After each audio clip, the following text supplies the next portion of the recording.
Hello and welcome to Whispered Legends. I am your storyteller, and I'm thrilled to have you here. Get ready to journey into tales of mystery, adventure, and the unknown. If you love stories that spark your imagination, you're in the right place. Don't forget to subscribe and hit the bell so you never miss a whisper. Now, let's begin today's tale.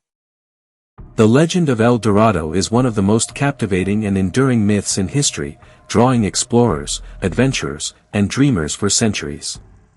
This myth, which centers around a lost city of gold, has its roots in the indigenous cultures of South America, particularly the Muisca civilization, which inhabited the highlands of what is now modern-day Colombia.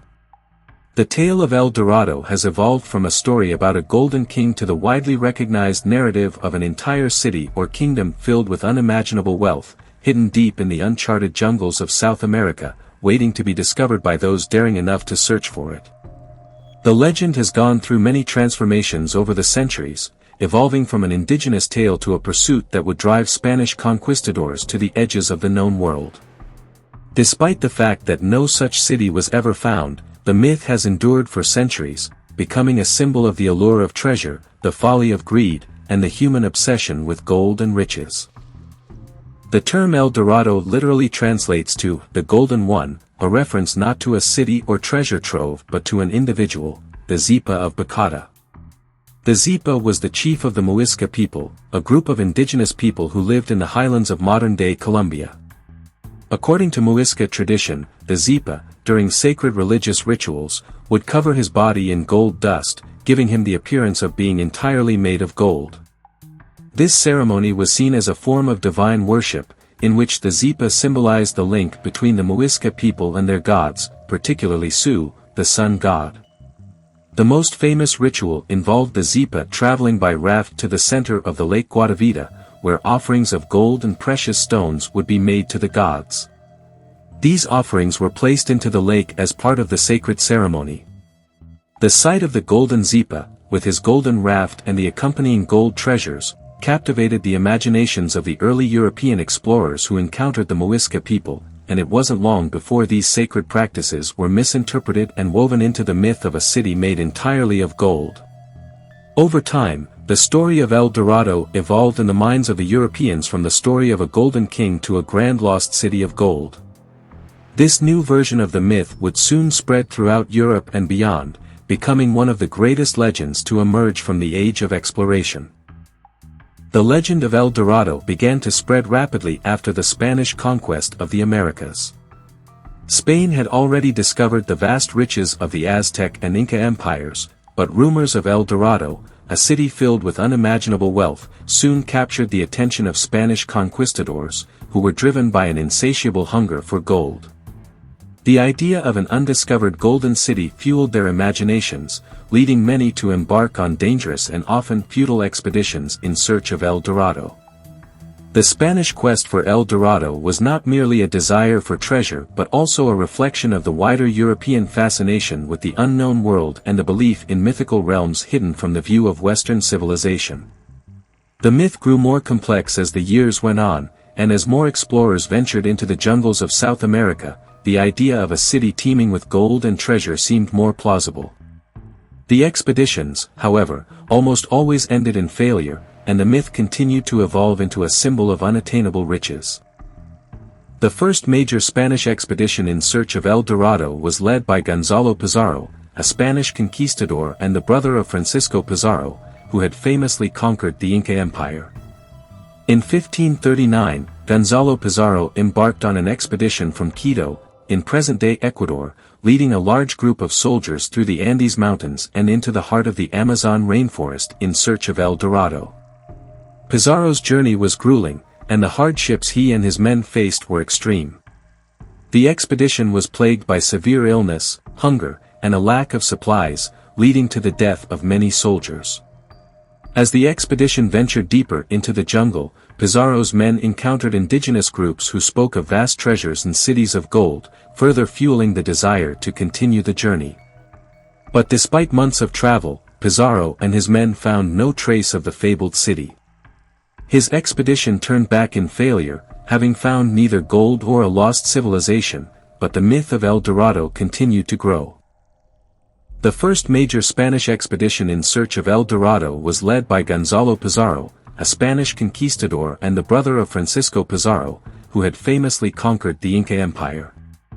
In 1539, Gonzalo Pizarro embarked on an expedition from Quito, in present-day Ecuador, leading a large group of soldiers through the Andes Mountains and into the heart of the Amazon rainforest in search of El Dorado. Pizarro's journey was grueling, and the hardships he and his men faced were extreme. The expedition was plagued by severe illness, hunger, and a lack of supplies, leading to the death of many soldiers. As the expedition ventured deeper into the jungle, Pizarro's men encountered indigenous groups who spoke of vast treasures and cities of gold, further fueling the desire to continue the journey. But despite months of travel, Pizarro and his men found no trace of the fabled city. His expedition turned back in failure, having found neither gold or a lost civilization, but the myth of El Dorado continued to grow. Francisco Orellana, a member of Gonzalo Pizarro's expedition, would go on to lead his own journey, one of the most famous of the 16th century, in search of El Dorado. In 1542, Orellana embarked on a journey down the Amazon River, which he became the first European to navigate.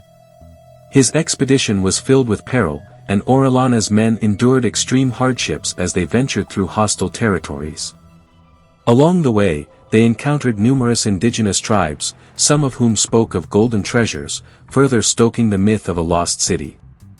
Orellana's expedition did not result in the discovery of El Dorado, but his reports about the civilizations he encountered contributed significantly to the myth. He described advanced societies living along the river, possessing wealth, complex cultures, and sophisticated craftsmanship. These accounts would later feed into the notion that El Dorado wasn't just a city but part of a grand and powerful civilization. Orellana's expedition also contributed to the tale of the Amazonian women, often referred to as Amazons, who were described as fierce warriors and possibly linked to the Golden City. These descriptions would later be woven into the broader myth of El Dorado. In the late 16th century, the English explorer Sir Walter Raleigh became one of the most famous figures to search for El Dorado. Raleigh had already gained fame for his explorations in the Caribbean and his attempts to establish English colonies in the Americas. In 1595, he led an expedition to the Orinoco River in present-day Venezuela, where he hoped to find El Dorado. His expedition was plagued by illness and conflict with indigenous tribes, but Raleigh persisted in his quest for the Golden City. Raleigh's search, like that of many others, proved fruitless, and his second expedition in 1617 was similarly unsuccessful. His efforts did, however, further popularize the legend of El Dorado in England and Europe. Raleigh was later arrested and imprisoned on charges of treason, and despite his failure to find El Dorado, his expeditions were remembered as significant events in the history of European exploration. As more expeditions failed to uncover the Golden City, the myth of El Dorado began to evolve. It was no longer seen simply as a physical city of gold but as a symbol of the ultimate, unattainable prize. The myth began to represent a pursuit of wealth and glory, something that many believed could never truly be found but would always be worth seeking. In many ways, the legend of El Dorado came to symbolize human ambition, the eternal chase for riches, and the folly of those who sought to possess what was beyond their reach. In the 18th and 19th centuries, the idea of El Dorado became less about a literal city and more about the elusive dream of unimaginable riches. The legend became a cautionary tale about the consequences of greed and obsession, and it continued to captivate the imaginations of those who read about the countless explorers who had failed in their quest. In recent years, modern archaeology and technology have sparked renewed interest in the search for El Dorado. Advances in techniques like LiDAR, light detection and ranging, which can map out vast swaths of jungle without disturbing the environment, have revealed evidence of ancient, large-scale human settlements in the Amazon rainforest. These discoveries have led some archaeologists to suggest that the myth of El Dorado may have had a kernel of truth, that there were once advanced civilizations in the Amazon region, possibly possessing significant wealth in gold and other precious materials. However, the idea of a grand golden city remains elusive. While many of the ancient artifacts recovered from indigenous burial sites and sacred areas, such as the Lake Guatavita region in Colombia, point to the existence of a society that valued gold and used it in religious practices, there is little evidence to suggest that these societies amassed vast wealth in the way the myth suggests. Still, the continuing discoveries of lost civilizations in South America have fueled new theories about the historical basis for the El Dorado myth. Some historians and archaeologists believe that the legend of El Dorado may have been inspired by a network of cities or a kingdom that thrived in the Amazon but was abandoned or destroyed long before European explorers arrived in the region. Others suggest that the myth could have been born from the misinterpretation of indigenous rituals involving gold, which were mistaken for evidence of a golden city. The legend of El Dorado has had a profound impact on literature, film, and popular culture. The myth has inspired countless stories, books, and films about treasure hunters and explorers seeking the fabled city. Some of the most famous works inspired by the legend include the film The Treasure of the Sierra Madre, 1937, which deals with themes of greed and obsession similar to those that characterize the search for El Dorado. Other works, such as the Indiana Jones series, have drawn heavily from the myth, blending it with other stories of ancient treasures and lost civilizations. The Disney animated film, The Road to El Dorado, 2000, while a light-hearted take on the story, helped bring the legend of El Dorado to a new generation of viewers, emphasizing themes of adventure and discovery. Despite the fact that El Dorado has never been found, the legend continues to captivate and inspire. The myth is timeless, resonating with the universal human desire for wealth, glory, and the pursuit of the unattainable. The story of El Dorado, with its themes of ambition, obsession, and the price of dreams, has endured for centuries and will likely continue to fuel the imaginations of explorers and storytellers alike. The search for El Dorado, whether literal or metaphorical, remains one of the great quests of human history, illustrating the eternal allure of gold, mystery, and the unknown.